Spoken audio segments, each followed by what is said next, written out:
السلام علیکم۔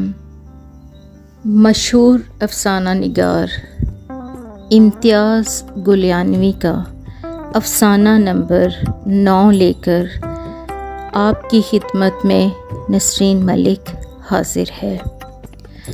آج افسانے کا نام ہے پس آئینہ۔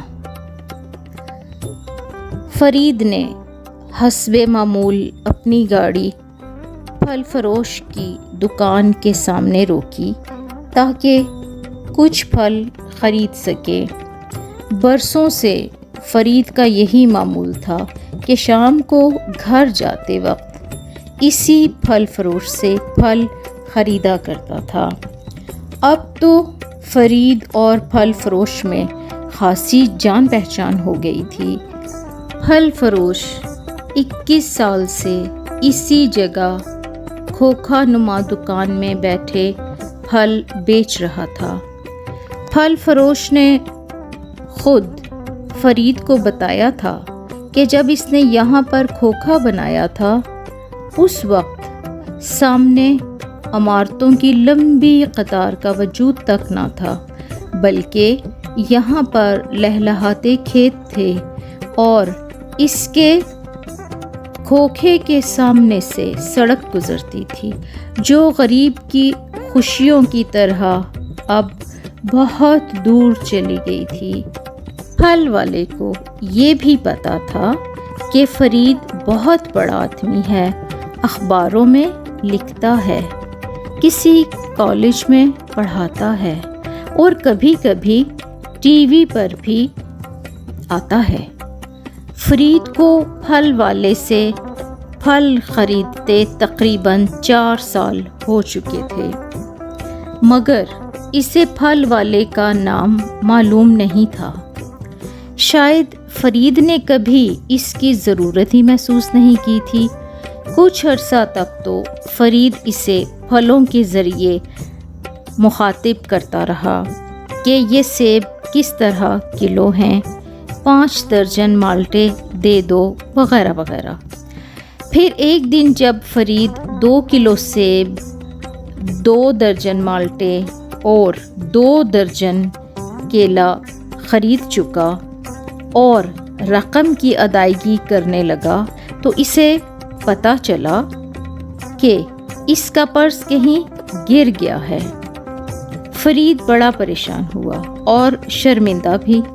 فرید تو پھل لیے بغیر ہی واپس جا رہا تھا، مگر پھل والا بولا، بابو صاحب کوئی بات نہیں، آپ پھل لے جائیں، پیسے کل دے دیجیے گا۔ آپ کے بچے گھر میں آپ کی راہ دیکھ رہے ہوں گے، اب خالی ہاتھ جانا کیا اچھا لگے گا۔ اس بات کا احساس فرید کو بھی تھا، اس لیے فرید نے پھل اپنی گاڑی میں رکھ لیے۔ گو کہ فرید نے دوسرے دن پھل والے کو رقم ادا کر دی، مگر اس معمولی سے واقعے نے دونوں کو ایک دوسرے کے تھوڑا سا قریب کر دیا۔ پھر پھلوں کی خرید و فروخت کے ساتھ ساتھ ان دونوں میں تھوڑی سی بات چیت بھی ہونے لگی۔ اگرچہ پھل فروش کچھ زیادہ عمر رسیدہ نہیں تھا، وہ فرید سے 8-10 سال ہی بڑا ہوگا، مگر گردش حالات نے پھل والے کو وقت سے پہلے بوڑھا کر دیا تھا۔ اس کی کمر جھکی ہوئی تھی جیسے کسی پھلدار درخت کی ٹہنی، مگر اس کے کھچڑی اور پریشان بال ساتھ ہی اس بات کی نفی کرتے تھے کہ یہ کمر پھل کے بوجھ کی وجہ سے جھکی ہوئی ہے۔ فرید نے پھل والے کی ظاہری حالت سے خود ہی اس کی عمر کا اندازہ لگا لیا اور اسے چچا کہنا شروع کر دیا۔ پھل والے نے بھی اس بات پر اعتراض نہ کیا۔ فرید جب بھی چچا سے پوچھتا کہ گزر بسر کیسی ہو رہی ہے تو چچا ایک ہی جواب دیتا، بابو صاحب اللہ کا لاکھ لاکھ شکر ہے، وہ بھوکا جگاتا ضرور ہے مگر بھوکا سلاتا نہیں۔ بہتوں سے اچھی گزر رہی ہے۔ فرید نے پھل والے کو تو چچا کہنا شروع کر دیا تھا مگر پھل والا آج بھی اسے بابو صاحب ہی کہتا۔ فرید نہ صرف کالج میں پروفیسر اور کالم نویس تھا بلکہ بہت بڑا شاعر بھی تھا۔ ایک دن فرید نے گاڑی پھل والے چچا کی دکان کے سامنے روکی تو ایک ناشناسا چہرے کو دکان میں بیٹھے دیکھ کر ٹھٹک گیا۔ دراصل آج فرید اپنے ساتھ ایک دوست کو لے کر آیا تھا جو بہت بڑا کہانی نویس تھا۔ ارادہ یہی تھا کہ پھل والے چچا سے بات کریں گے، شاید کوئی اچھی سی کہانی ہی مل جائے، کیونکہ ان دنوں اقوام متحدہ کے زیر انتظام ایک مقابلہ منعقد ہونے والا تھا جس کا عنوان تھا بے روزگاری۔ اس عنوان کے تحت لکھی جانے والی بہترین نظم اور کہانی کو اقوام متحدہ کی طرف سے انعام دینے کا بھی اعلان کیا گیا تھا۔ فرید نے تو اپنی مختصر سی نظم مکمل کر لی تھی مگر فرید کے دوست کو ابھی تک کہانی کی تلاش تھی۔ فرید اور اس کا دوست گاڑی سے اتر کر پھل والے چچا کی دکان پر آئے اور لڑکے سے چچا کے بارے میں پوچھا۔ لڑکا بولا وہ آج کچھ بیمار تھے اس لیے دکان پر نہیں آ سکے۔ فرید کے پوچھنے پر لڑکے نے بتایا کہ وہ فرید کو اچھی طرح جانتا ہے کیونکہ بابا اکثر گھر میں ان کا ذکر کرتے رہتے ہیں، مگر فرید کو اس لڑکے کی باتوں سے زیادہ دلچسپی نہیں تھی۔ اسے تو پھل والے چچا پہ غصہ آ رہا تھا جو خود تو بڑا سیانہ بنتا ہے اور دوسروں پر روب ڈالنے کے لیے اچھی اچھی باتیں بھی کرتا ہے اور کہتا ہے علم کے بغیر انسان اور جانور میں کوئی فرق نہیں۔ علم پیغمبروں کی میراث ہے۔ علم کے بارے میں پھل والے چچا کا ایک فقرہ تو فرید آج تک نہیں بھولا کہ علم صرف لائبریریوں کی دکانوں میں قید نہیں ہے بلکہ معاشرے کے افراد اتنے ہی اہم ہیں جتنی کہ کتاب۔ فرید کو پھل والے چچا کی اس بات نے خاصا متاثر کیا تھا مگر آج وہ سارا بھرم ٹوٹ گیا تھا اور فرید کو پھل والا چچا بھی عام سا غریب آدمی محسوس ہونے لگا جو صرف اس نیت سے بچے پیدا کرتا ہے کہ بچے محنت مزدوری کر کے اسے کھلا پلا سکیں۔ اس وقت فرید کو پھل والا چچا ایک ایسی جونک محسوس ہو رہا تھا جس نے اس نوجوان لڑکے کی زندگی کے سارے خواب ساری خوشیاں چوس لی ہوں۔ فرید کو اس نوجوان پر بڑا ترس آیا کہ بیچارہ پڑھ لکھ نہ سکا۔ پھل والے چچا نے اسے بچپن ہی سے مزدوری پر لگا دیا ہوگا، یہ بیچارہ پڑھتا بھی تو کیسے؟ کاش یہ کسی اچھے باپ کے گھر پیدا ہوتا۔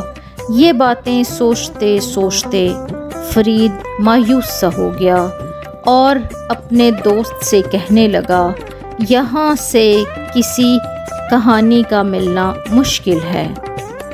فرید نے نوجوان سے پھل شاپنگ بیگ میں ڈالنے کو کہا۔ فرید کے خراب موڈ کو اس دوست نے بھی محسوس کر لیا۔ اور اس کی طبیعت بحال کرنے کے لیے فرید کا دوست بولا، یار تم وہ نظم تو سناؤ جو تم نے بے روزگاری کے عنوان سے لکھی ہے، شاید تمہاری نظم سن کر میرے ذہن میں کہانی کا کوئی پلاٹ آ جائے۔ فرید نے اپنی جیب سے ایک کاغذ نکالا اور کہنے لگا، اس مرتبہ میں نے بالکل مختصر سی نظم لکھی ہے تاکہ ذرا انفرادیت قائم رہے۔ نظم کچھ یوں ہے: آج پھر فٹ پاتھ پر ایک نوجوان کی لاش تھی، جیب سے ایم اے کی ڈگری اور کچھ تراشے اخبار کے نکلے، فاقوں سے مر گیا وہ، اسے نوکری کی تلاش تھی۔ واہ واہ جی، ماشاء اللہ جی، کیا بہترین نظم ہے۔ فرید کے دوست سے پہلے ہی پھل والے چچا کے لڑکے نے داد دینا شروع کر دی۔ فرید اپنے دوست کی رائے معلوم کرنا چاہتا تھا، اس نظم کا معیار کیا ہے؟ جہاں تک پھل والے چچا کے بیٹے کا تعلق تھا، اس کی داد کی تو اہمیت بھی کیا تھی؟ ایک ان پڑھ، جاہل، گنوار شخص جس نے ساری زندگی شاید ہی کبھی اسکول کا منہ دیکھا ہو اور جسے نظم اور نثر کا فرق بھی معلوم نہ ہو، وہ بھلا کیا داد دے گا؟ یہ چرب زباں قسم کے غریب لوگ بس یوں ہی دوسروں کی خوش آمدیں کرتے رہتے ہیں، مگر پھل والے کے بیٹے کی تعریفیں تھیں کہ ختم ہونے کا نام ہی نہیں لے رہی تھیں۔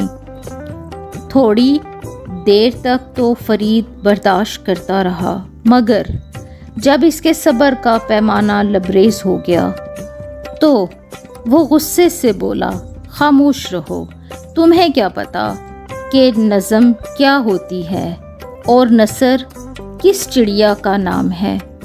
تمہیں تو آمد اور عوارض کا بھی پتہ نہیں، تم جاہل، گنوار، پھل بیچنے والے، چرب زبان شخص، خاموش رہو اور مجھ پر چرب زبانی کا جادو چلانے کی کوشش مت کرو، میں تم لوگوں کو خوب سمجھتا ہوں۔ ہاں دیکھنا پھل گلے سڑے یا خراب نہ ہوں، ورنہ پھلوں بھرا تھیلا واپس لا کر تمہارے منہ پر دے ماروں گا۔ فرید کی باتیں سن کر پھل والے کا بیٹا حیران رہ گیا۔ تھوڑی دیر تو وہ سکتے میں رہا، پھر اپنی حالت پر قابو پاتے ہوئے بولا، جناب میرے والد صاحب آپ کی بہت تعریفیں کرتے ہیں، اس وجہ سے میں آپ کی عزت کرتا ہوں، مگر آپ بھی عام امیر آدمیوں جیسے ہیں جو امیر تو بن جاتے ہیں مگر بڑے نہیں بن سکتے، جو غریبوں کو انسان سمجھنے کے لیے تیار نہیں ہوتے۔ مجھے نظم و نثر کے بارے میں سب پتہ ہے اور میں آمد و عوارض کا مطلب بھی خوب سمجھتا ہوں، اور میں پھل بیچنے والا ضرور ہوں، کیونکہ محنت مزدوری میں کوئی اور نہیں بلکہ اللہ تعالیٰ تو محنت سے روزی کمانے والے کو اپنا دوست مانتا ہے، لیکن میں جاہل، گنوار یا چرب زبان نہیں ہوں۔ میں نے اردو ادب میں ایم اے کیا ہے اور صرف بے روزگاری کی وجہ سے پھل بیچ رہا ہوں۔ اگر مجھے اچھی نوکری مل جاتی تو میں اور میرا باپ بھی اس معاشرے میں عزت کی نگاہ سے دیکھے جاتے، مگر اس وقت میرا تعارف پھل والے سے زیادہ کچھ نہیں۔ جہاں تک آپ کی نظم کا تعلق ہے تو آپ کی نظم کے بارے میں نے جو کچھ محسوس کیا اسے بیان کر دیا۔ اب حیران اور پریشان ہونے کی باری فرید کی تھی، مگر فرید کا دوست مطمئن تھا کہ اسے ایک بہترین کہانی کا پلاٹ مل گیا ہے۔